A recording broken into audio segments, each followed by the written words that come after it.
What is going on, everyone? It's Jay here. Happy Thanksgiving for any of those who celebrate it. I hope you have a good day, and I hope you guys have several things to be thankful for. Today, I have something very thankful to be for, and that's not only a great meal ahead of me and family time, but it is also a new update for Union Cross. And I want to just basically go over it because it goes over so many different things, so many different possibilities, and even more mystery, unfortunately. So basically what happened in this story, and I'm going to have the video play out. I hope you guys like my new little format. This isn't going to be what I'm going to do for every video, but I want to give you guys a taste of what it's going to look like in my streams. This is going to be what it's looking like. I have a little bit of a different Twitch background, I think, but I'm still kind of deciding whether I like that to be there or not, or if I just want these recusant sigils just floating around. But other than that, basically what's going on in this story is there was a council between 5 Union leaders. We have Ventus, Ephemera, Scold, as well as Brain. Larxene is not there for reasons we'll talk about, but it is just those 4. And Ephemera brings up the issue of, what is it called? I think it's shift mood or something like that. Sorry if I name it. Shift Pride. There you go. Thank you for coming up right in front of me. Shift Pride, which I believe is a function in the game. I don't know for sure, but because I don't play it, but I do know of the multiplayer battle system where you can fight another Keyblade wielder.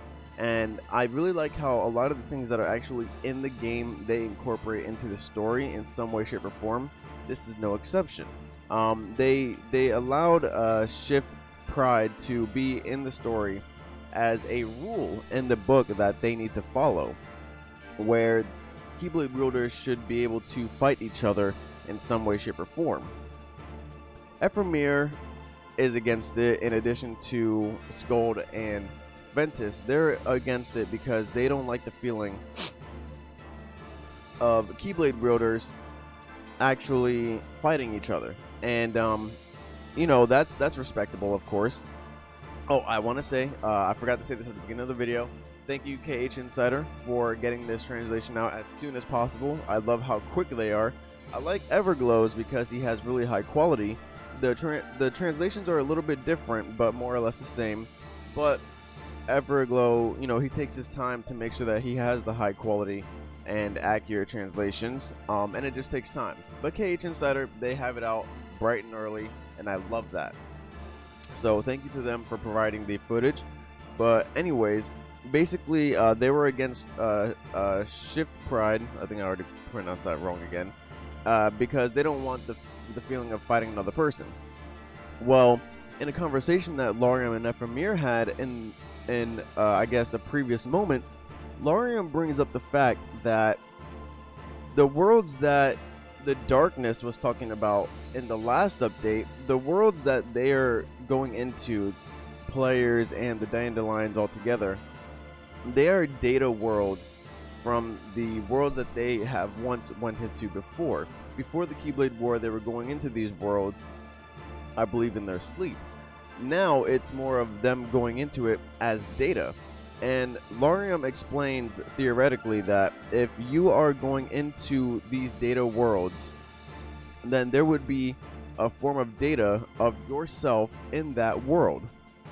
So that's how Ephemera comes up with a plan so that they can actually go into, you know, worlds and only fight data players so that they're not actually attacking the heart with their Keyblade, you know, or just attacking real people.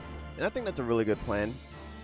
Only in this update did I actually realize that Brain is only 1 letter away from Braig, because he was like, oh, whatever. Throughout these scenes, I feel like I'm getting the vibes of Braig from Brain. So I wouldn't be surprised if we get a name reveal from him, or a character reveal knowing or revealing that he's actually Braig in the past. I'm not going to be surprised about that. I'm already thinking that. I thought that from the beginning. Now, or Ienzo, but his hair was a little Now, let's get on to the Larxene stuff, though. The really important stuff of this update. You know, when it comes to the data, that's really an interesting part of it as well. In addition to that, I also want to talk about what Larxene was doing, because he was talking to Ephemera And when he was talking about, you know, this theoretical data that's inside of the world, he also mentioned how he's going to go look for someone that should be in the dandelions, but doesn't seem to be. He can't find him or her anywhere. I don't think he really mentions it at first, but he just says that he's going to go look for that person because they should be in the dandelions, but he has not seen them yet. So he's going to go into the data world and see if he can find a data version of themselves. We're about to go into this scene now. And it's later to be revealed that Larxene, which I do not like the name of, whatever. I think it could have been Arlene, whatever. Larxene, though, the human form of Larxene has been shown at the end of this update. All it shows is Larium walking up to her, and it's what seems to be him walking up, in Daybreak Town, and he walks up to her sitting on the stairs. All he says is, "You're Larxene, right?" She says yes, and he says, "I have a question about my sister, Strelitzia." And that took me by surprise. When I saw my sister, I thought he was going to talk about her, Larxene. I thought Larxene and MARLUXIA were about to be brother and sister. I was like, whoa, that's a real big one. But it gets even bigger because his sister is actually Strelitzia, which is really, really confusing. And the reason why I say confusing is because, if I'm not wrong either, where Larxene is looking, or sitting at rather, where she is sitting and where Larium comes up to greet her, it looks like that is the exact same area where Strelitzia died. And it's really, really interesting because it's even more interesting because Strelitzia was supposed to be a Union leader, not Larium, is what I'm thinking. It could be Brain. It could be either Brain or Larium, in my opinion, who can be the traitor or the killer of Strelitzia. They took her rulebook and then took her place as the leader. They usurped her, basically, if you will.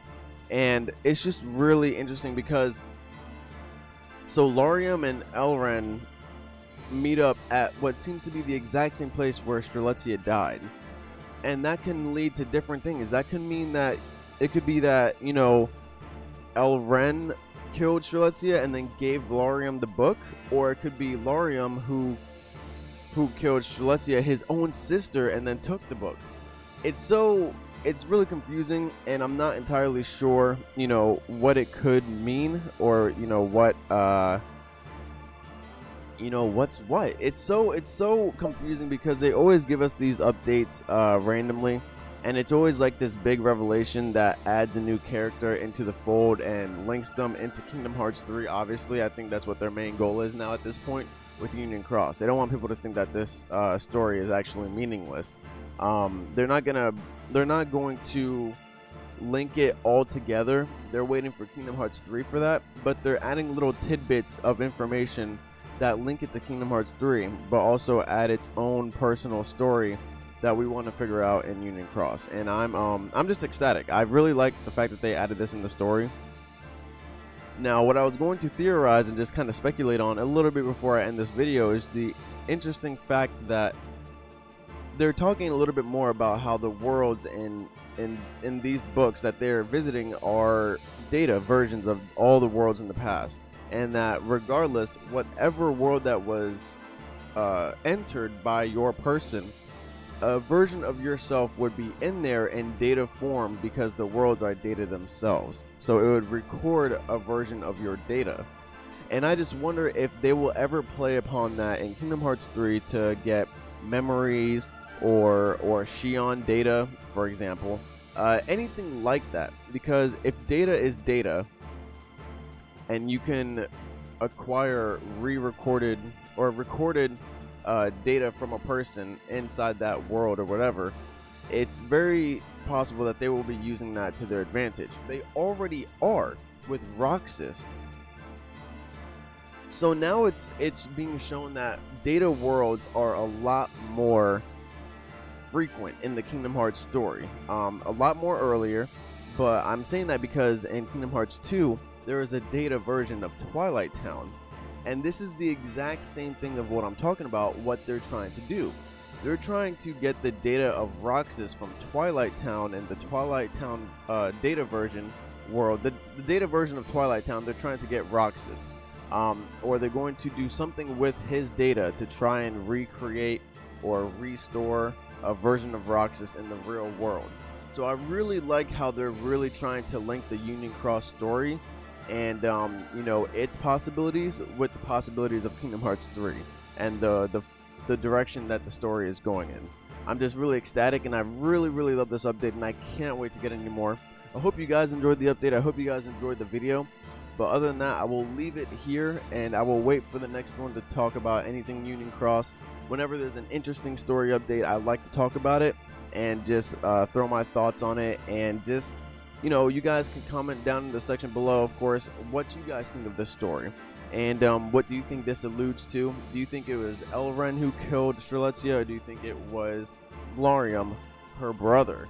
Or worse, or a random, you know, scenario, it could be Brain. And they could all be, you know, in some sort of coup together, or they, you know, in their own little organization, because they're all obviously a part of the Xehanort Seekers of Darkness, the Organization 13 in Kingdom Hearts 3.